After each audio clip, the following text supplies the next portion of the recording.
The hearing room fell silent as Maxine Waters took her seat, the kind of silence that comes before something catastrophic. She wore confidence like armor, designer suit pressed to perfection, jewelry catching the overhead lights just right.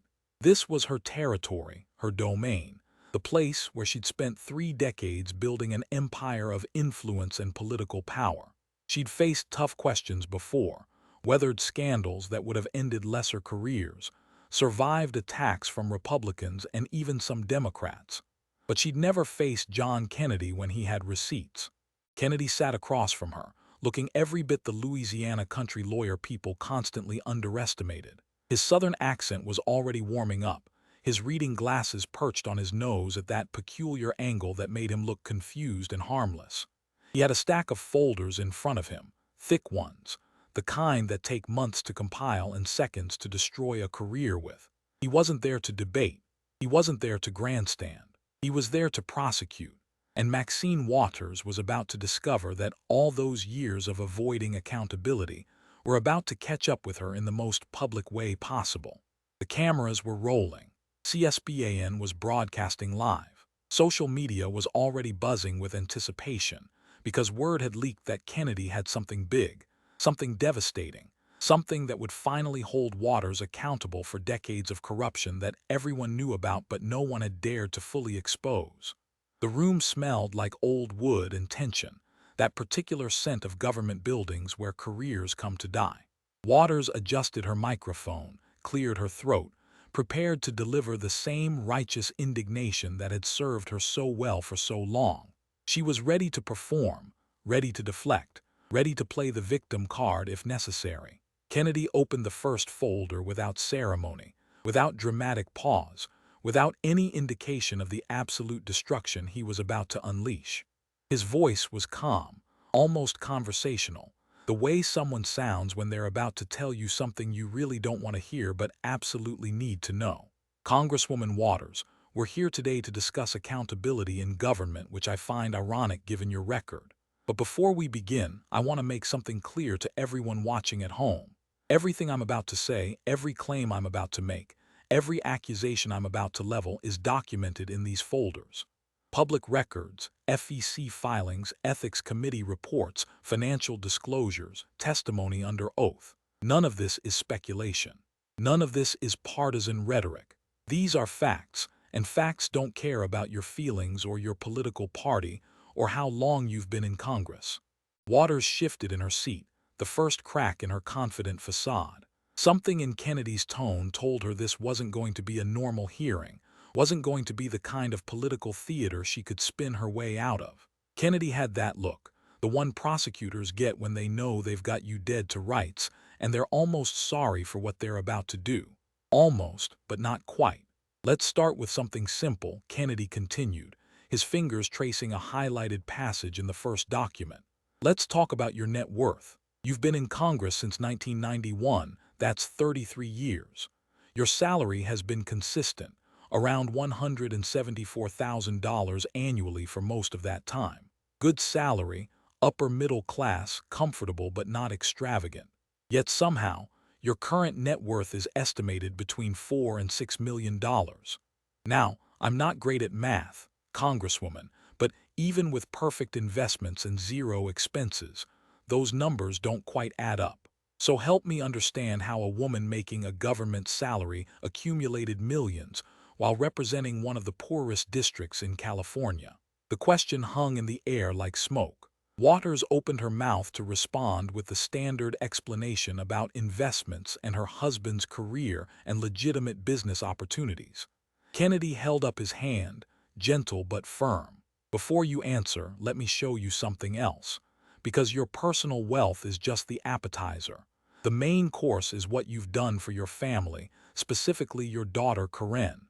And that, Congresswoman, is where things get really interesting. He pulled out another folder, this one stuffed with what looked like campaign finance reports, each one tagged with colored markers. The methodical way he laid them out told everyone watching that this wasn't a fishing expedition. This was an execution, planned and documented and impossible to deny. Waters felt her heart rate increase, that particular sensation of walls closing in, of realizing you've been caught and there's no way out. She'd been in politics long enough to know what was coming, to recognize the setup, to understand that Kennedy hadn't just stumbled onto this information.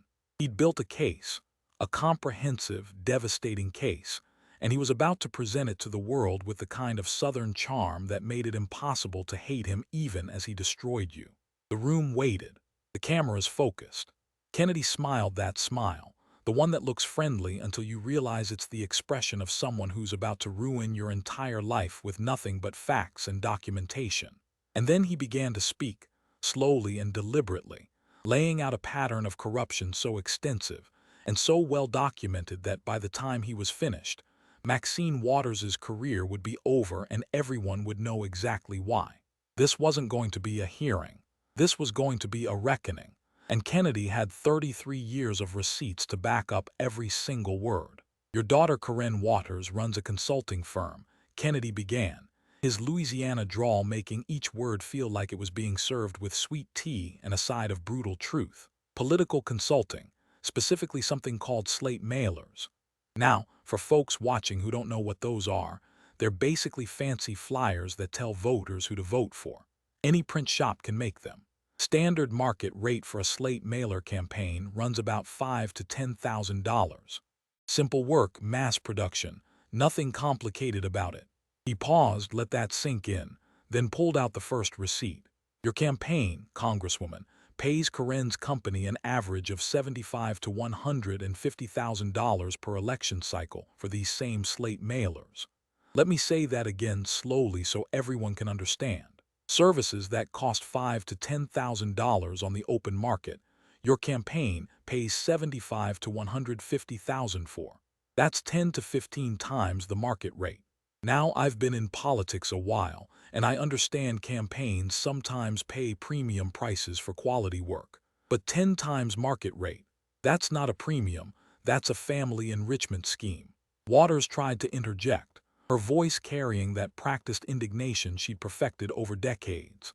Senator Kennedy, my daughter provides valuable consulting services beyond just slate mailers. She offers strategic advice and Kennedy cut her off, not rudely, but with the firmness of someone who'd anticipated every defense and had a receipt ready to destroy it. Strategic advice. Right. Let's talk about that strategic advice and how valuable it is. He spread out more documents, a timeline of campaigns and payments. Since 2004, your campaigns have paid Corinne over $1.2 million. $1.2 million for services that, according to 3 independent campaign finance experts I consulted, should have cost maybe $150,000 over that entire 20-year period. That means you've overpaid your daughter by more than $1 million using campaign funds and donor money. The room was silent except for the sound of pages turning, Kennedy methodically building his case like a lawyer presenting evidence to a jury. But here's where it gets really interesting, Congresswoman, because it's not just your campaign paying Corinne these inflated rates. Other politicians pay her too. Politicians who want your endorsement. Politicians who need your support. Politicians who understand that the way to Maxine Waters's heart is through Corinne Waters's bank account. He pulled out a list, names highlighted in yellow, amounts circled in red.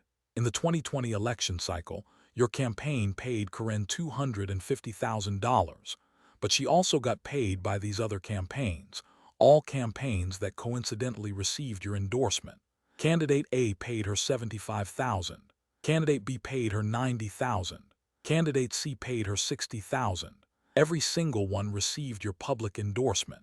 Every single one paid your daughter well above market rates.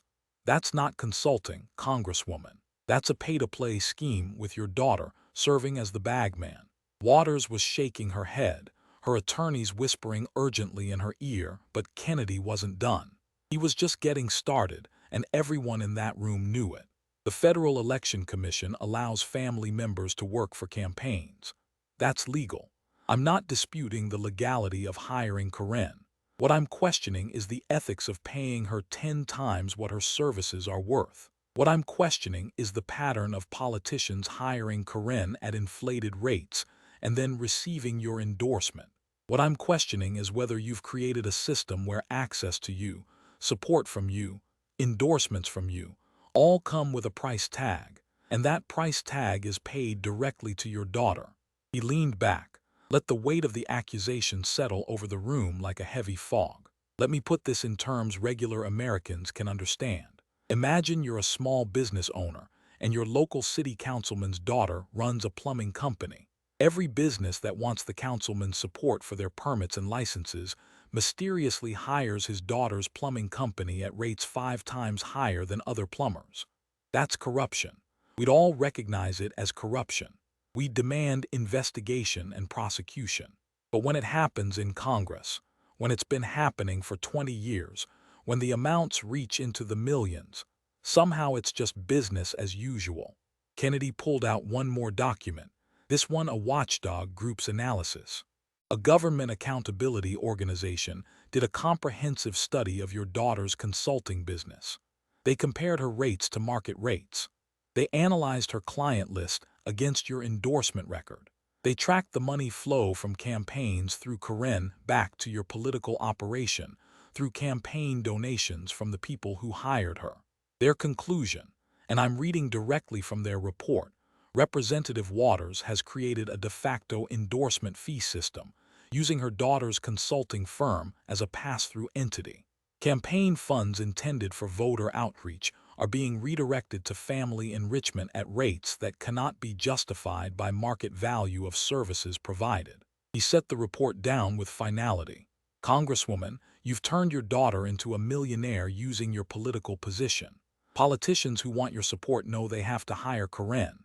Donors who give to your campaigns watch their money go to your daughter at inflated rates. Your constituents, the people you're supposed to represent, they see your family getting rich off your position while they struggle in poverty. That's not public service. That's public theft with better paperwork. The silence that followed was deafening. Waters looked smaller somehow, her confidence evaporating under the weight of documented evidence. Kennedy wasn't yelling, wasn't angry, wasn't partisan. He was simply reading facts from official records, and those facts told a story of corruption so blatant and so prolonged that no amount of spin could explain it away. But Kennedy wasn't done with the family enrichment schemes. Not even close. The Karen Waters consulting scandal was just the opening act. The main event was about to begin, and it involved the kind of corruption that sends regular people to prison but somehow left Waters with nothing more than a gentle admonishment. Now let's talk about the One United Bank scandal, Kennedy said, pulling out an entirely new folder, this one even thicker than the last. This is where it goes from unethical family enrichment to actual, documentable corruption that violated House rules and somehow resulted in absolutely no meaningful punishment. He opened the folder, revealing financial statements, congressional testimony transcripts, and ethics committee findings. September 2008. The financial crisis is in full swing. Banks are failing. The government creates TARP, the Troubled Asset Relief Program, using taxpayer money to bail out financial institutions. Now, TARP was supposed to be for systemically important banks, the ones whose failure would crash the entire economy. Big banks, major institutions, not small community banks that made bad investments. Kennedy pulled out a stock certificate, holding it up for the cameras. One United Bank, a small minority-owned bank in Massachusetts. Poor management, bad investments, facing failure like hundreds of other small banks during the crisis. Normally, a bank like this wouldn't qualify for TARP money. Too small, not systemically important, and frankly, poorly run. But One United had something other small banks didn't have. It had a congresswoman whose husband owned at least $250,000 worth of stock in the bank. That congresswoman was you, Maxine Waters. Waters's face flushed red, a mixture of anger and embarrassment that no amount of political training could hide. Kennedy pressed forward, relentless. Your husband, Sidney Williams, had invested at least $250,000 in One United stock. When the bank started failing, that investment was about to become worthless. And that's when something very interesting happened. You, Congresswoman Waters, personally called Treasury Secretary Henry Paulson. You, the ranking member of the House Financial Services Committee, whose husband stood to lose his entire investment, called the Treasury Secretary to discuss One United Bank's eligibility for bailout funds. He pulled out phone records, official testimony, documented evidence of every claim. Secretary Paulson later testified that the call was inappropriate. Treasury officials said it felt like you were using your position to help your family. But the call happened. And then you arranged a meeting between Treasury officials and One United executives. You personally arranged it, using your congressional office, your congressional staff, your congressional power to set up a meeting for a bank where your family had a massive financial stake. Kennedy spread out the testimony transcripts. The Treasury officials who attended that meeting later testified under oath that it was unusual, that it felt inappropriate, that it seemed like special treatment for a bank that didn't meet TARP criteria. But political pressure is a powerful thing. And 3 weeks after your call and that meeting, One United Bank received $12 million in TARP funds. $12 million of taxpayer money went to a failing bank that your husband had invested in after you personally intervened using your position in Congress. He leaned forward, his voice dropping to that dangerous quiet tone that carries more weight than shouting ever could. Let me be crystal clear about what happened here. Your family stood to lose $250,000 when One United failed. You used your position as a senior member of Congress to arrange a bailout. That bailout happened. Your husband's investment was protected. The taxpayers funded your family's financial rescue. That is corruption by any reasonable definition.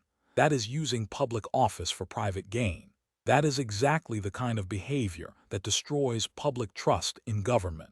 Waters tried to defend herself, her voice shaking slightly. I was helping a minority-owned bank that served underserved communities. Kennedy interrupted, his patience visibly thinning. You were protecting your husband's investment. The House Ethics Committee investigated and found that you violated House rules by bringing a matter before the government in which you had a personal financial interest. That's their finding, not mine. The Ethics Committee, controlled by your own party at the time, found that you violated House rules. You broke the rules, Congresswoman. You used your position to benefit your family financially. That's corruption. He pulled out the Ethics Committee report, flipped to the conclusion, read it aloud. Representative Waters brought a financial industry matter before Treasury officials in which she had a personal financial interest. This violated House rules regarding conflicts of interest. And you know what your punishment was? He looked up, genuine disbelief on his face. You were admonished. Not censured, not fined, not expelled, not stripped of committee positions. Admonished. Which in Washington speak means we caught you red-handed, but you're too powerful and too connected to actually punish. So here's a strongly worded letter, and try not to be so obvious next time. Kennedy sat back, shaking his head.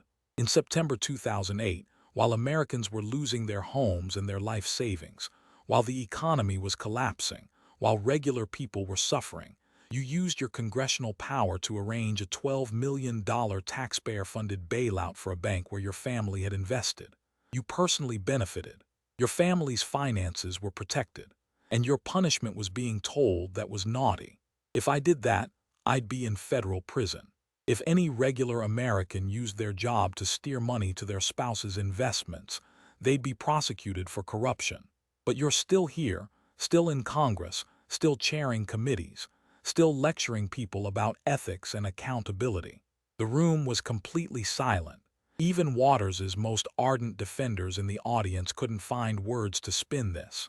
The evidence was too clear, the corruption too blatant, the double standard too obvious. This is why Americans hate Washington, Kennedy said quietly. Because people like you break the rules, enrich your families, and face no real consequences. You used a financial crisis that devastated millions of Americans as an opportunity to protect your family's wealth. And you got away with it. That's not just corruption, Congresswoman. That's contempt for the American people and everything this government is supposed to represent. He closed the folder on One United Bank, but everyone knew there was more coming. Kennedy had barely scratched the surface of Maxine Waters's 33-year career of corruption and self-enrichment, and he showed no signs of stopping. Let's talk about where you live, Kennedy said, pulling out photographs and real estate records, spreading them across the desk like evidence at a crime scene. This is your house, Congresswoman. Beautiful place. Hancock Park, one of the wealthiest neighborhoods in Los Angeles. Zillow estimates it at $4.5 million. 6 bedrooms, 7 bathrooms, swimming pool, the works.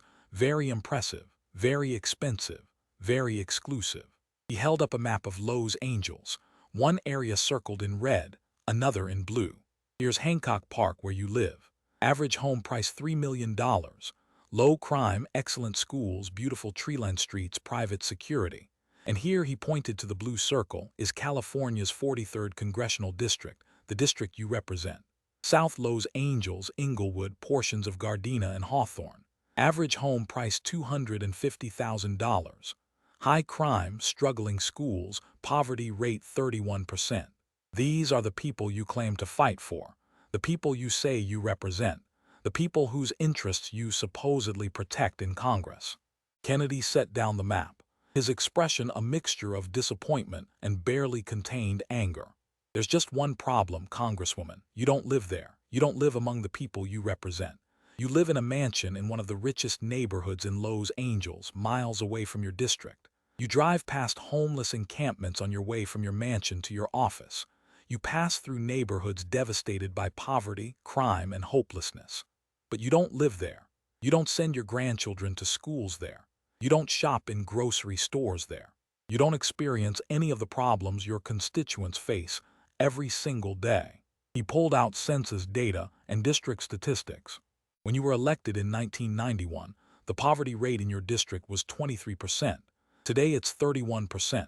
That's an 8-point increase. After 33 years of your representation, your constituents are poorer. Median household income in your district is $45,000. The California average is $84,000. Your constituents make barely half what other Californians make. Crime rate has increased by 47% since you took office. High school graduation rate dropped 11 percentage points. Homelessness increased by 600%. Kennedy looked up from the statistics, his voice heavy with the weight of those numbers. 33 years, Congresswoman, a full generation. And by every single measurable metric, your district is worse off than when you started. Education worse. Income worse. Crime worse. Poverty worse. Homelessness catastrophically worse. You've represented these people for a third of a century, and their lives have gotten harder, poorer, more dangerous. But your life, he gestured to the mansion photo, your life got significantly better. He pulled out financial disclosure forms. In 1991, you were middle class.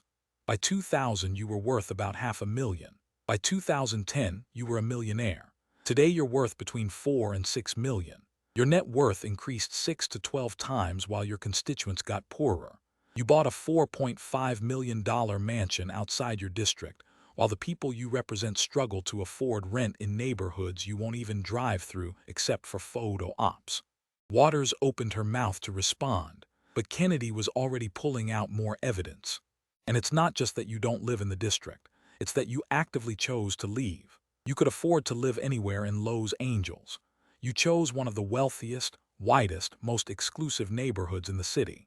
You chose to live behind gates and walls and private security while your constituents deal with gang violence and street crime. You chose mansion living while representing people in poverty. That's not representation, Congresswoman. That's extraction. You've extracted wealth from your position and fled to comfort while the people who elected you suffer. Kennedy leaned forward, his voice dropping to that deadly quiet tone again. I've been a senator for 8 years. I still live in Louisiana, in the same house I lived in before I was elected. I shop at the same Walmart as my constituents. I go to the same restaurants. I see them at church, at high school football games, at the grocery store. I live among the people I represent because that's what representation means. You represent, but you don't live there because you got rich off the position and bought yourself a mansion in a neighborhood your constituents will never see the inside of. He gathered the photos and statistics back into a pile. 33 years in office. Your district is worse by every metric. Your personal wealth increased dramatically. You moved to a mansion outside the district, and you want people to believe you're fighting for the poor and marginalized. Ma'am, the only thing you're fighting for is your family's bank account and your next cable news appearance. Your constituents know it. They see your mansion. They see their struggling neighborhoods. They're not stupid. They can connect the dots. Kennedy pulled out one more document, a recent poll conducted in Waters's district. This is from a survey done 3 months ago in your district. 68% of your constituents say they're worse off economically than 5 years ago. 71% say crime is their biggest concern. 63% say homelessness has destroyed quality of life. And when asked if their representative understands their problems, only 39% said yes. That means 61% of the people you represent don't think you understand their struggles. He looked at the mansion photo one more time. And how could you? You live in a $4.5 million mansion in Hancock Park. You don't experience poverty. You don't experience crime. You don't experience homelessness. You don't experience any of the problems your constituents face daily. You represent them from a distance, from comfort, from wealth. That's not public service. That's a lucrative career that you've been milking for 33 years while the people you supposedly serve sink deeper into poverty. The contrast couldn't have been clearer. Maxine Waters living in luxury while representing people in poverty, getting richer while her constituents got poorer, moving out of the district while claiming to fight for it. The hypocrisy was documented, undeniable, and devastating. And Kennedy was far from finished with his systematic destruction of her decades-long career of self-enrichment and corruption. Now let's talk about your legislative accomplishments, Kennedy said, pulling out what appeared to be a very thin folder. This won't take long because there aren't many. In fact, I'm struggling to find any meaningful legislation you've passed that directly helped your district in 33 years.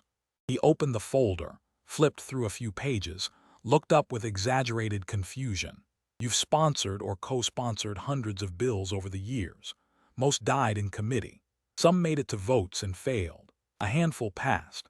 But when I look for legislation that specifically addressed poverty in South Los Angeles, or crime in your district, or homelessness affecting your constituents, or education for the kids you represent, I find almost nothing.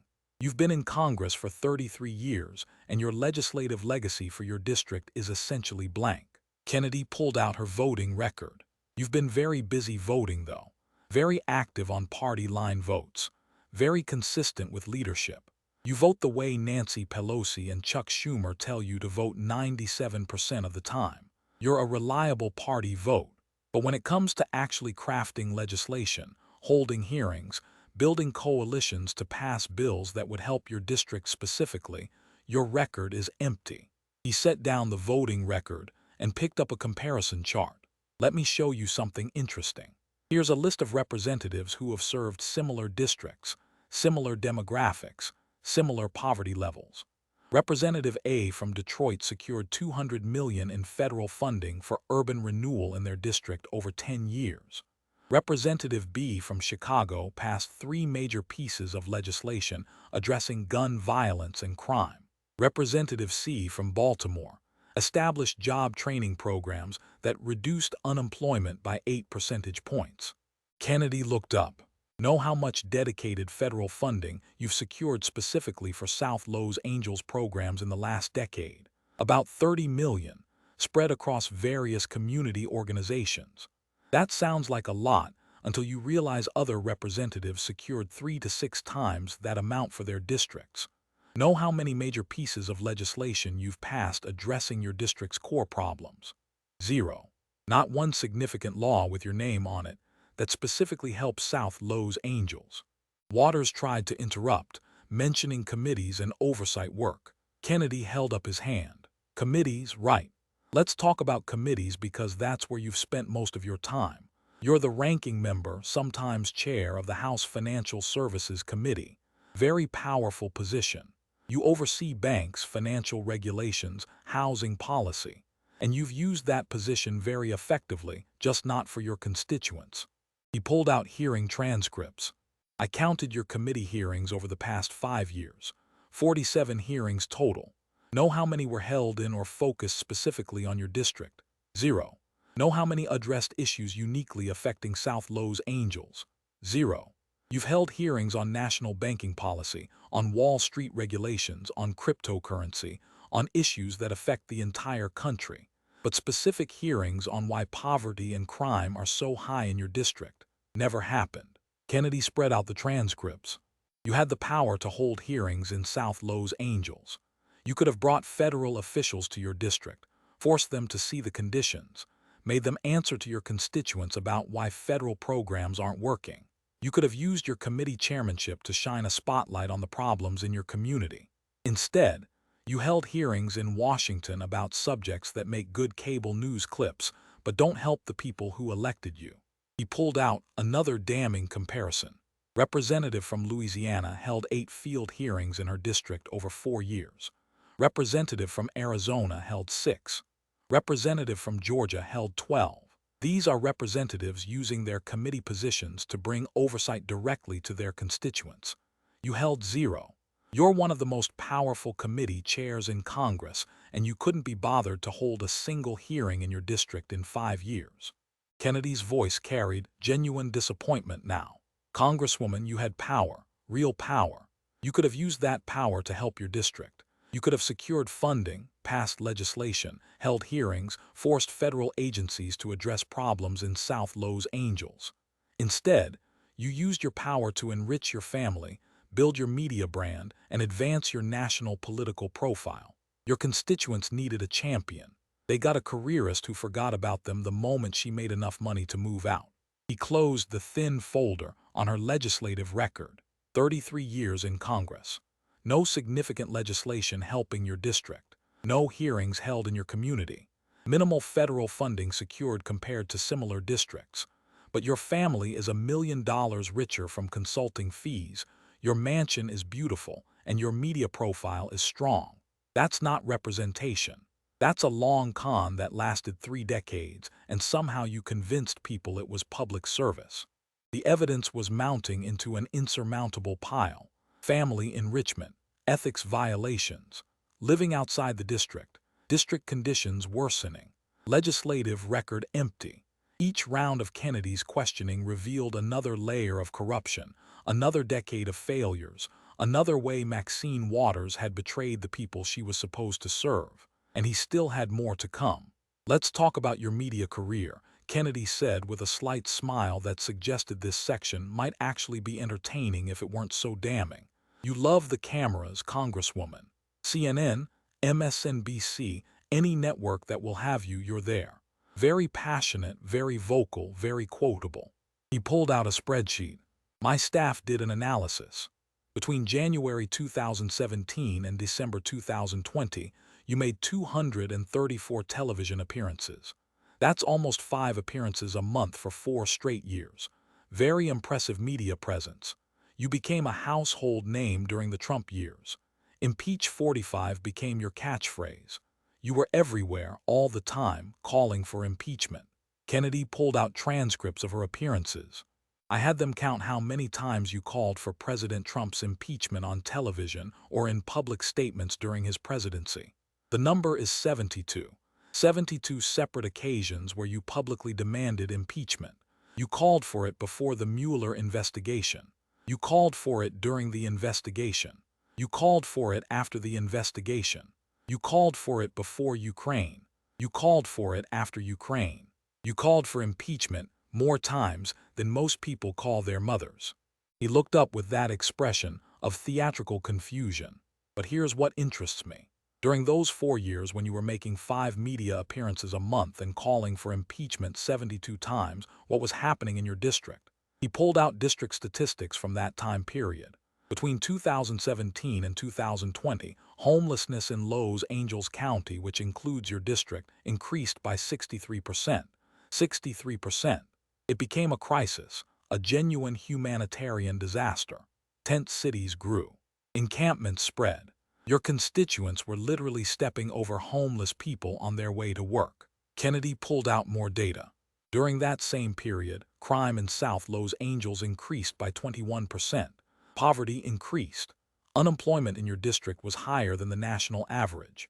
Your constituents were struggling, suffering, facing real crises that needed their representatives' attention and action. And where were you? On MSNBC talking about impeachment. On CNN demanding investigations. On every cable news show that would book you, talking about Donald Trump instead of talking about South Lo's Angels. He spread out her media appearance schedule alongside district statistics. Look at this timeline. March 2019, homelessness in your district reaches crisis levels. That same month you made 6 television appearances, all about impeachment, none about homelessness. July 2019, crime spike in South Lo's Angels makes national news. You made 4 TV appearances that month, all about Trump and Russia, 0 about crime in your district. October 2019, poverty report shows your district getting worse. You were on television 5 times calling for impeachment, not once discussing poverty. Kennedy looked directly at Waters. Congresswoman, your constituents didn't elect you to be a cable news contributor. They didn't elect you to get into Twitter fights with the president. They elected you to represent them, to fight for their interests, to address their problems. But you chose media appearances over meaningful work. You chose building your national profile over serving your district. You chose being anti-Maxine, the resistance hero, over being an effective representative for South Lo's Angels. He pulled out polling from her district. In a 2020 poll of your constituents, they were asked what their top concerns were. Number 1, 68% said homelessness. Number 2, 62% said crime. Number 3, 57% said poverty and economic opportunity. Know what percentage listed impeaching Donald Trump as a top concern? 14%. 14. But you spent all your time and energy on the issue that 14% cared about because that's what got you on television. Kennedy's voice hardened. You weren't serving your constituents. You were serving your ego. Every hour you spent on cable news was an hour you weren't spending on legislation.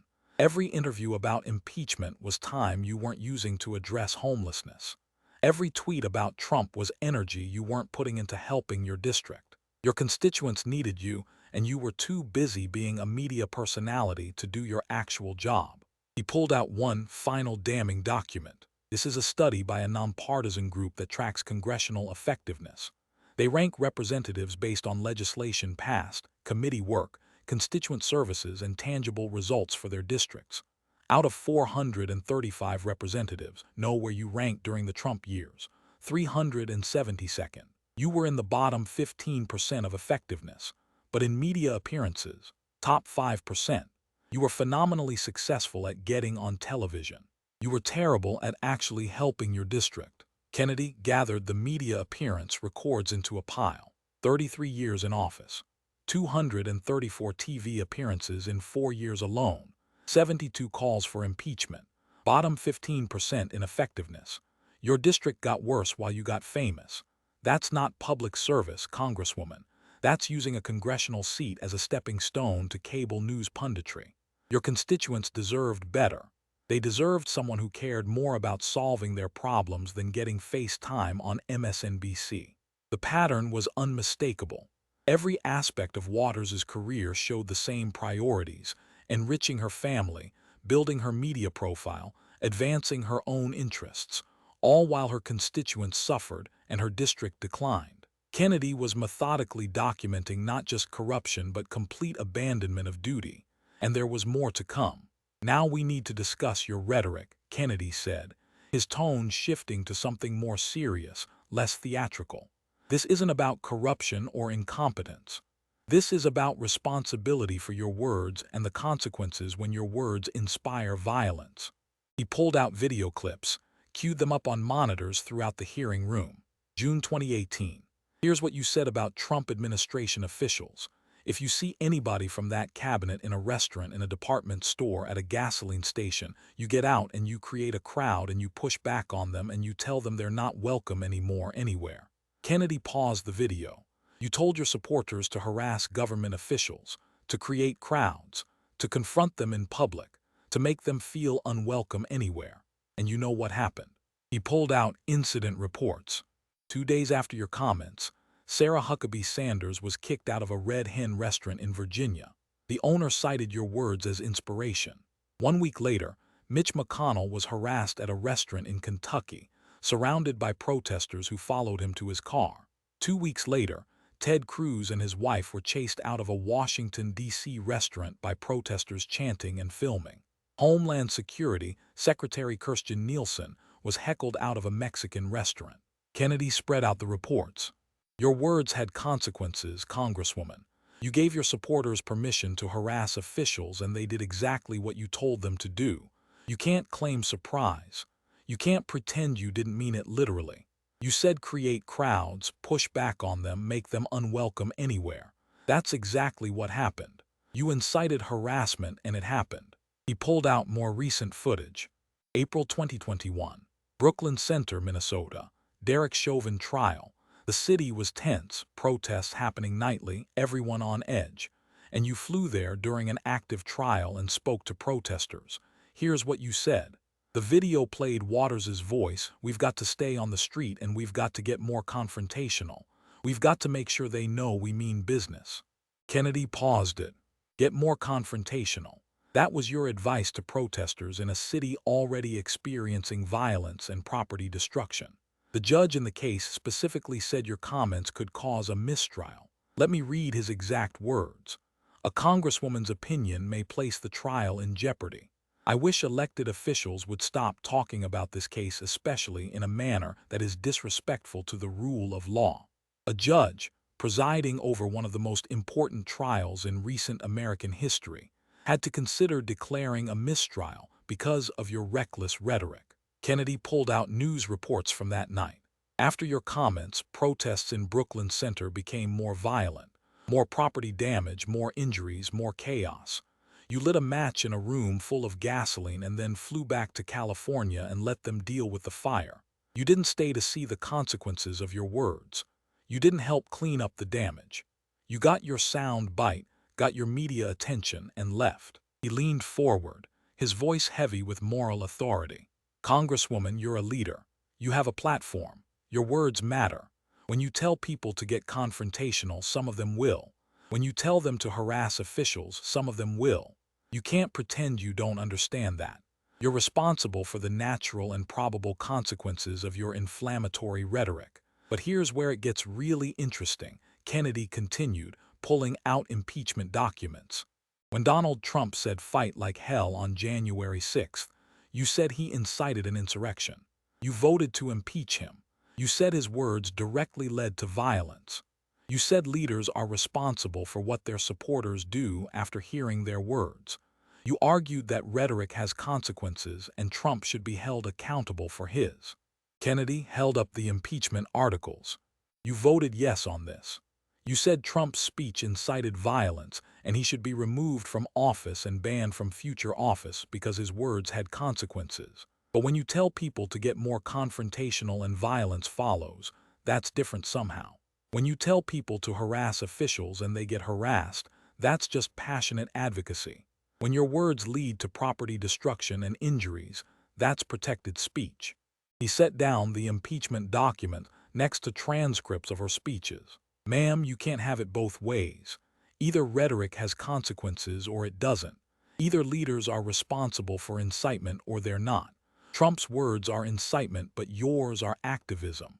His speech causes violence, but yours is just passion. That's not a legal standard, that's a double standard. That's partisan hypocrisy at its absolute worst. Kennedy pulled out the January 6th committee report. The January 6th committee spent millions of dollars and 2 years investigating Trump's rhetoric. They analyzed every speech, every tweet, every word, looking for evidence of incitement. They held him accountable for his language, but they never investigated you. They never analyzed your call to get more confrontational. They never examined your pattern of inflammatory rhetoric. Why? Because you were on their political team. His voice rose slightly. That's not justice. That's selective prosecution. You're either both guilty of incitement or both innocent of it. The standard has to apply equally. Trump told supporters to fight and you called it insurrection. You told supporters to get confrontational and create crowds to harass officials, and that's supposedly different.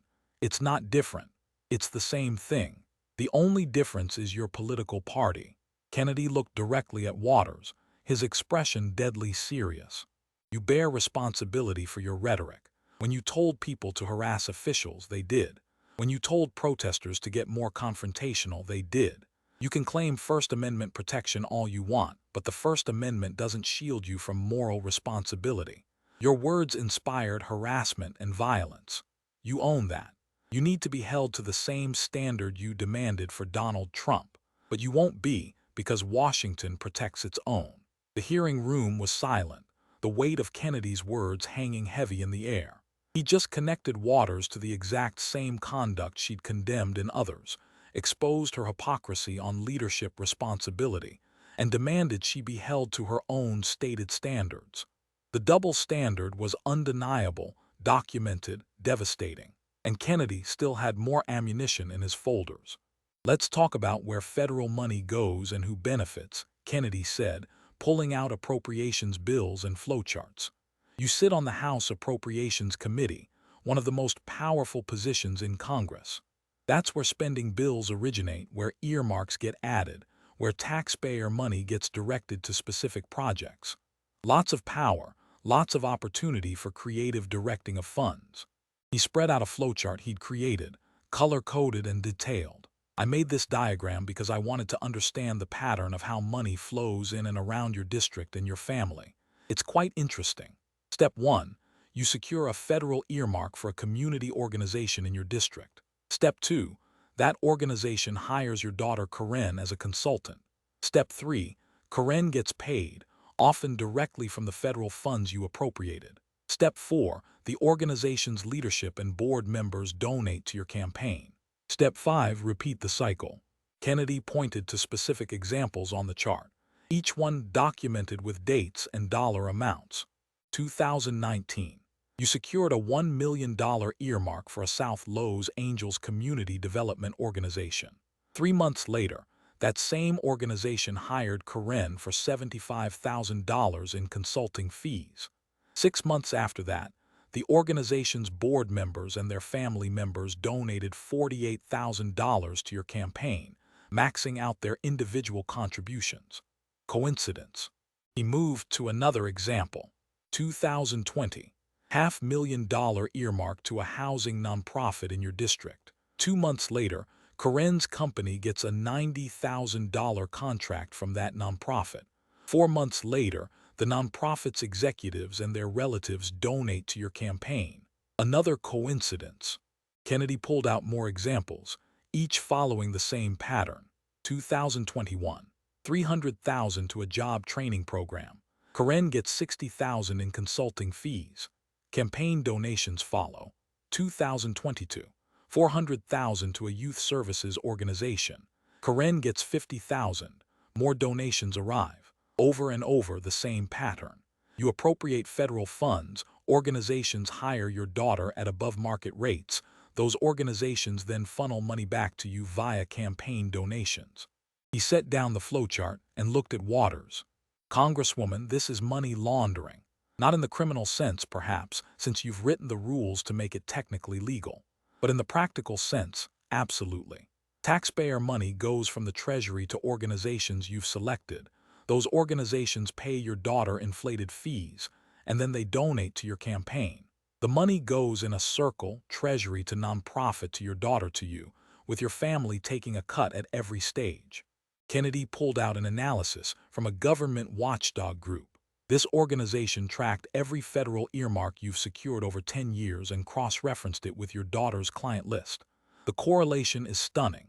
63% of organizations that received your earmarks hired Karen within the following year. 63%. That's not coincidence, that's a system. That's pay-to-play. Organizations know that if they want your support for federal funding, they need to hire Karen. And they do. He pulled out emails and communications, obtained through Freedom of Information requests. Here's an email from one nonprofit director to another. Quote, if you want Waters' support for the earmark, you need to contract with her daughter's firm. It's how things work with her. Everyone knows it. That's not me saying it, that's nonprofit directors who have navigated your system saying it. They understand the game. Hire Karen, get federal funding. Don't hire Karen, good luck with your appropriations request. Kennedy leaned back. You've turned federal appropriations into a family enrichment program. Organizations in your district need funding, so they hire your daughter at inflated rates using federal money you appropriate, and then they donate to your campaign to maintain access. It's brilliant in its corruption. It's legal because you wrote the rules, but it's fundamentally wrong. You're using taxpayer money to enrich your family and fund your campaigns. That's not public service. That's organized corruption with congressional letterhead.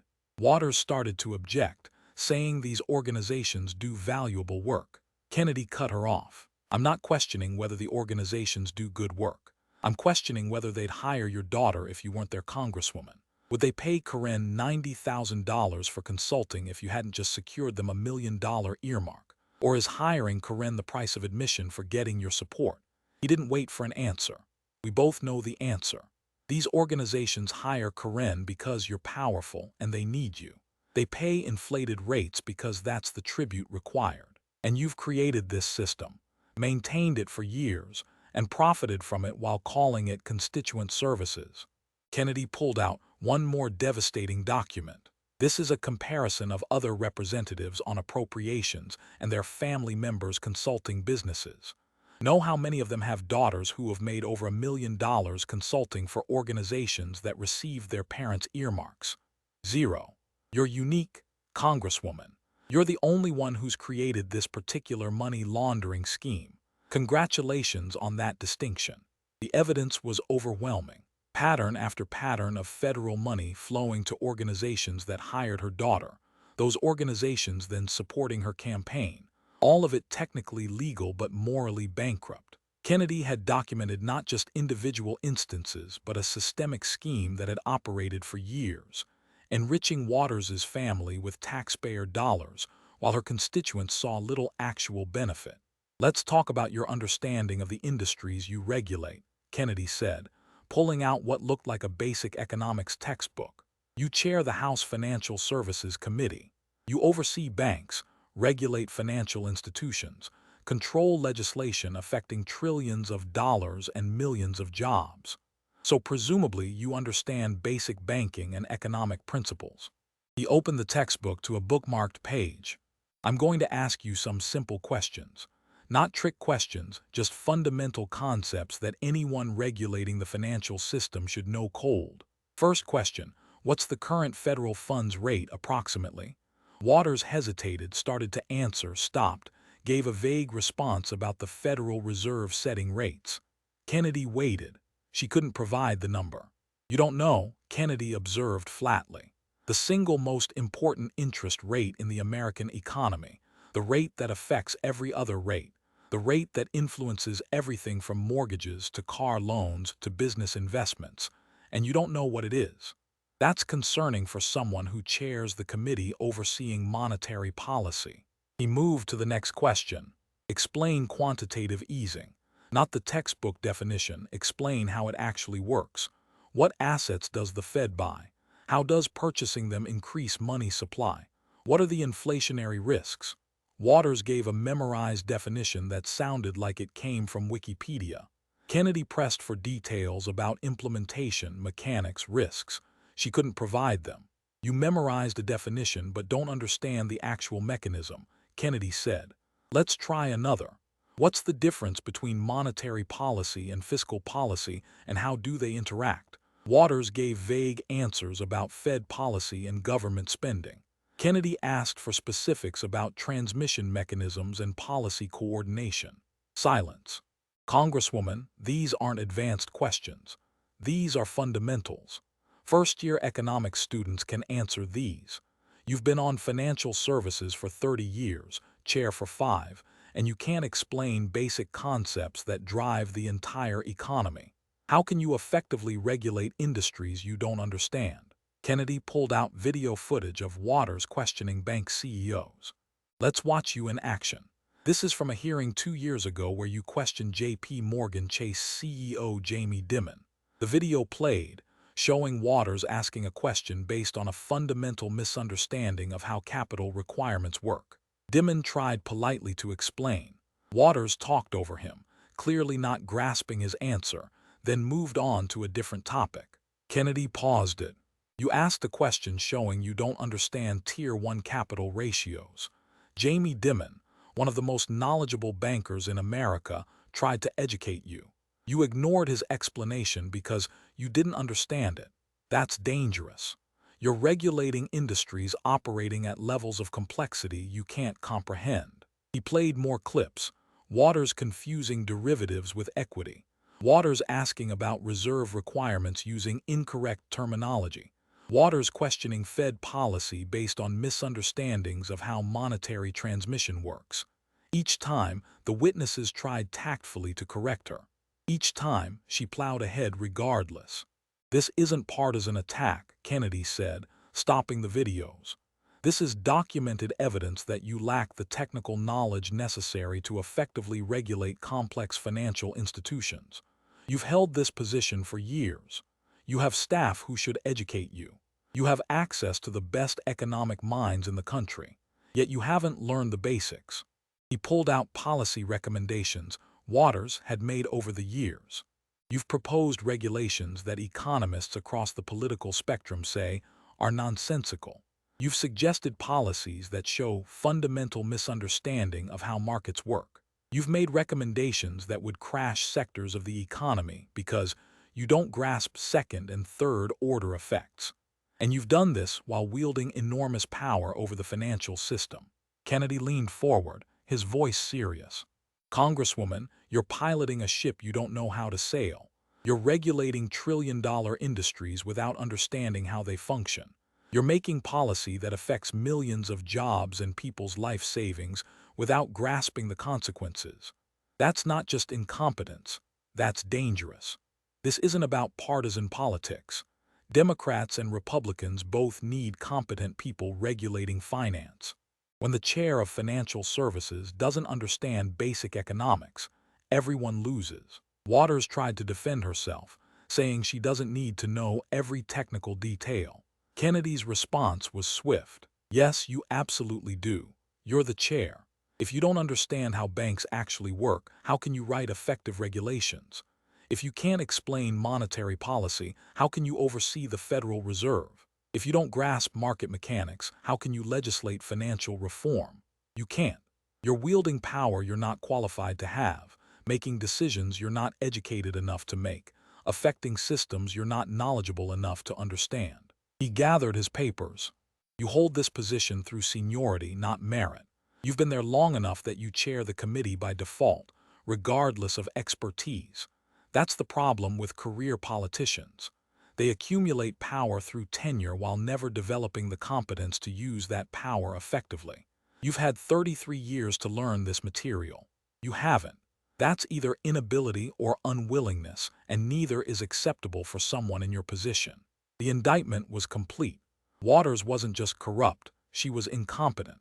She didn't just enrich her family, she failed to even understand the industries she regulated. Kennedy had systematically shown that she was unqualified for her position, had been unqualified for decades, and had wielded enormous power without the knowledge necessary to use it responsibly. Now Kennedy pulled all his evidence together for the final, devastating summary.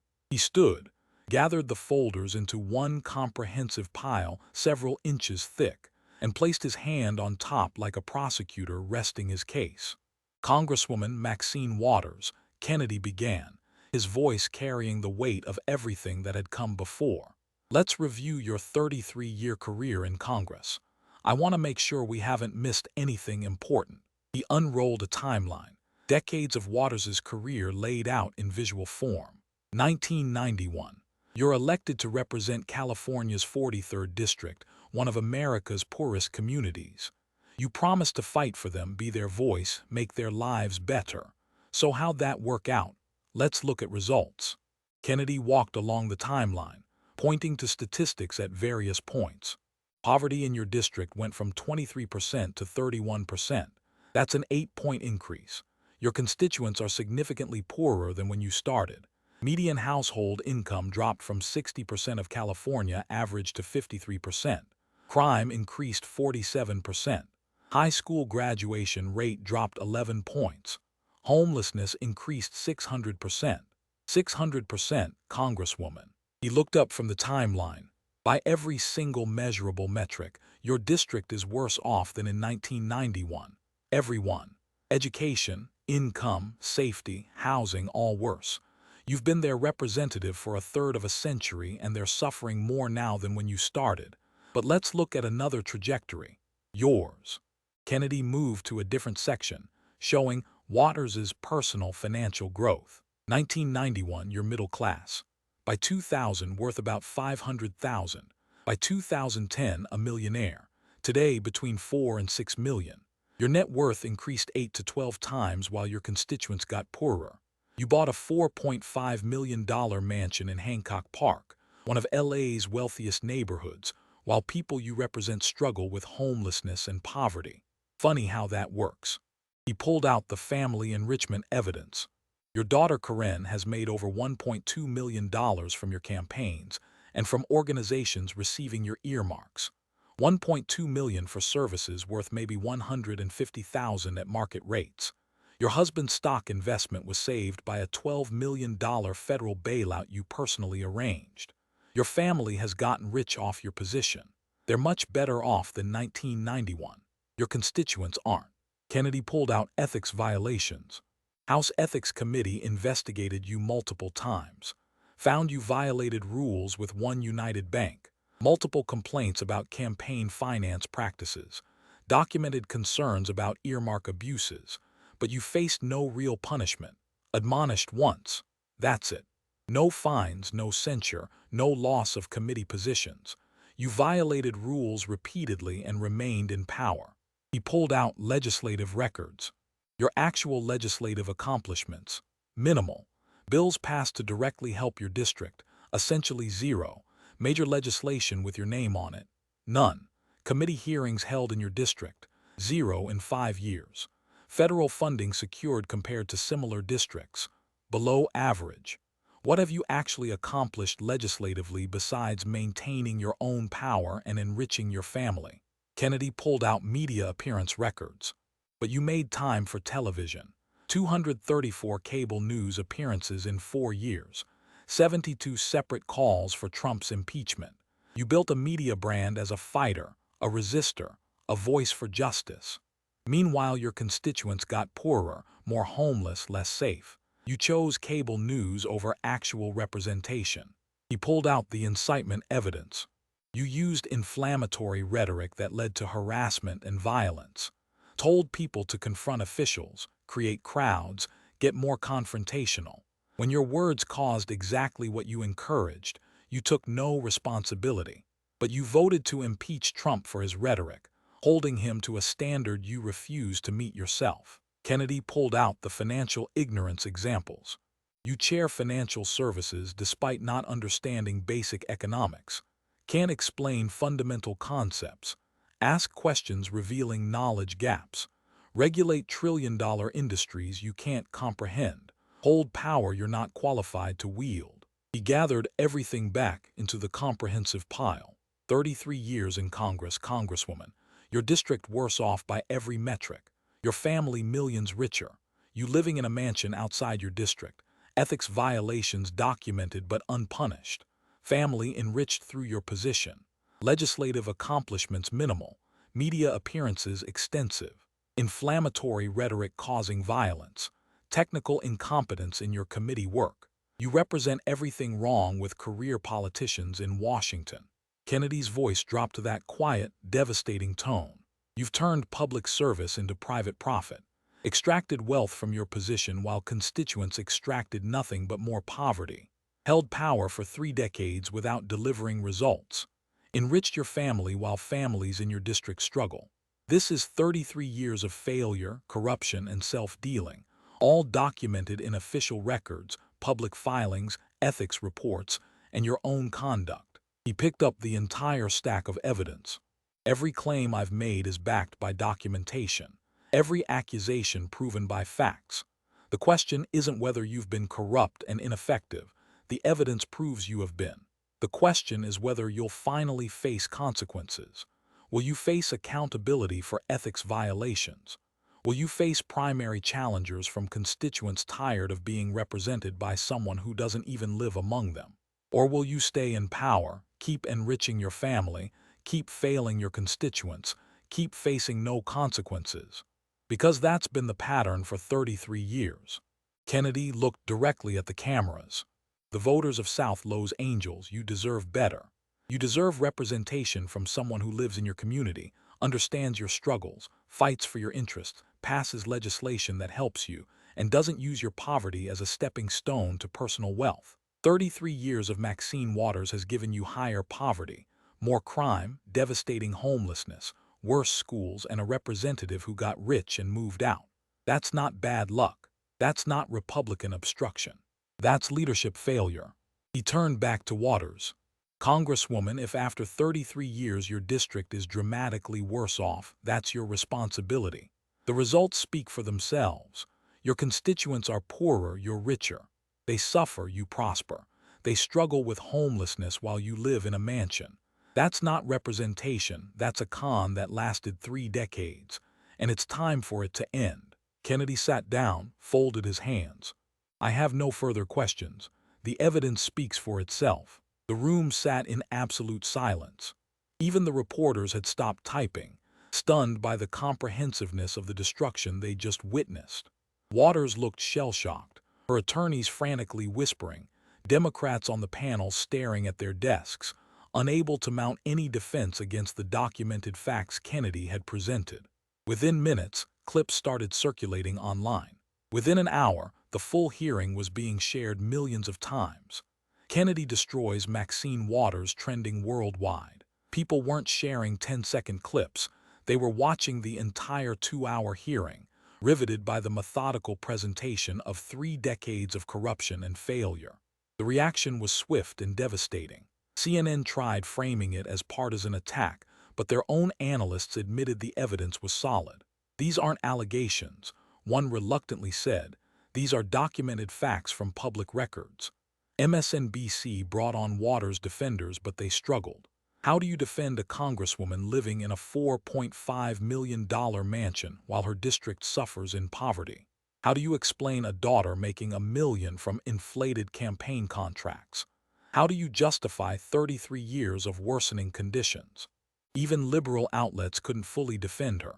Washington Post fact-checked Kennedy's claims, concluded they were largely accurate. Largely accurate was the best defense anyone could muster. The impact in Waters' district was immediate and profound. Within 48 hours, protests erupted outside her Los Angeles office. Not small protests. Hundreds of people, many her own constituents, carrying signs reading 33 years of failure, moved back to South LA. Our poverty, your mansion, fire Maxine. A longtime community activist who'd supported Waters for decades gave a devastating interview. We've been loyal to her for years, defended her against Republican attacks. But Senator Kennedy laid out facts we can't ignore. She doesn't live here. She got rich while we got poorer. Her daughter made millions from campaigns. We can't defend this anymore. We won't. The House Ethics Committee, dormant for years on Waters' complaints, suddenly announced new investigations. Under public pressure from the viral hearing, they couldn't ignore it anymore. They'd review one united, family enrichment, earmark patterns, everything Kennedy documented. More significantly, a primary challenger emerged within a week. A young progressive from South LA announced she'd challenge Waters' campaign built entirely on Kennedy's presentation. 33 years of failure, time for new leadership that lives in the district. The polls were devastating. Waters' approval in her own district dropped to 47%. For the first time in decades, underwater with her own constituents. 61% said they preferred new leadership. Congressional Black Caucus members distanced themselves. They couldn't defend corruption so thoroughly documented. Some privately admitted what they couldn't say publicly. Kennedy was right. Waters had been getting away with it too long. The appropriations she'd controlled dried up. Organizations that hired Corinne suddenly found other consultants. The pay-to-play scheme Kennedy exposed was too hot to touch. Corinne Waters' consulting business collapsed overnight. Politicians who'd hired her to get Maxine's endorsement found other options. The money pipeline shut down. Waters herself became toxic. Speaking fees disappeared. Organizations that paid $20,000 per speech found other speakers. Media appearances became scarce. Networks didn't want someone just exposed so thoroughly. 3 months after the hearing, a for sale sign appeared outside her Hancock Park mansion. She was selling, couldn't afford it without Corinne's consulting fees, or finally got the message that living in luxury while representing poverty was indefensible. Either way, the symbol of her disconnect was going on the market. The primary election 6 months later wasn't close. Waters lost by 19 points to a challenger who'd never held office, had a tenth of her money, had none of her name recognition. But the challenger lived in the district, understood the district, hadn't spent 33 years enriching herself while constituents suffered. That was enough. On election night, Waters gave a bitter concession speech. Blamed Republicans, blamed racism, blamed outside interference. Never once acknowledged what Kennedy documented, that she'd failed constituents for 3 decades while enriching her family. When asked about it, Kennedy was characteristically modest. I just asked questions and presented facts from public records. If that's controversial, if that's considered partisan attack, maybe the problem isn't the questions. Maybe the problem is the conduct. Asked if he felt responsible for ending her career, Kennedy smiled.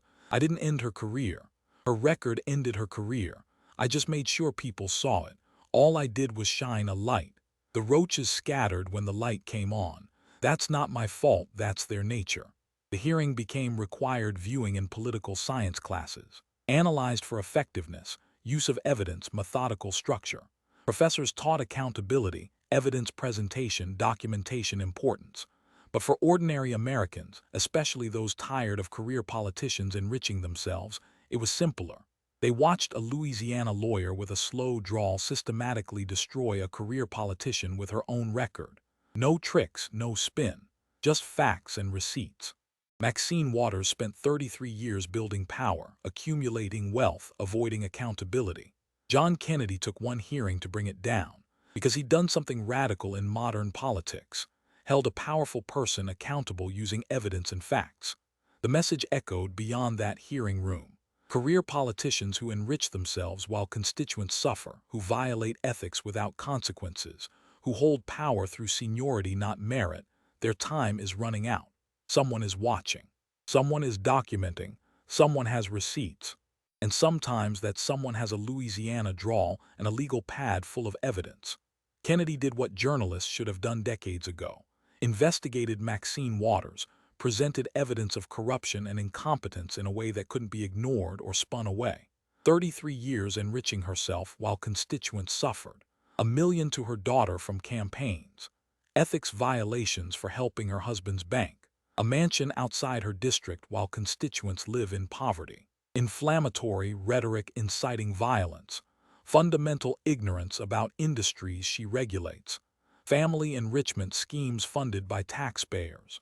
Kennedy exposed it all with Louisiana charm and devastating receipts. Didn't yell, didn't insult. Just presented fact after fact, document after document, showing exactly who Maxine Waters is and what she'd done with 33 years of power. After 3 decades of failure, Waters lost her seat. Her constituents finally got representation they deserved. Someone who actually represents them instead of exploiting them. The receipts didn't lie. Kennedy brought every single one. And career politicians everywhere are nervous, wondering if they're next. Because if someone digs into their records the way Kennedy dug into Waters's, what will they find? Probably exactly what Kennedy found in that folder. Decades of corruption that thrived in darkness until someone finally turned on the lights. The age of accountability has arrived. The receipts are coming, and there's nowhere left to hide.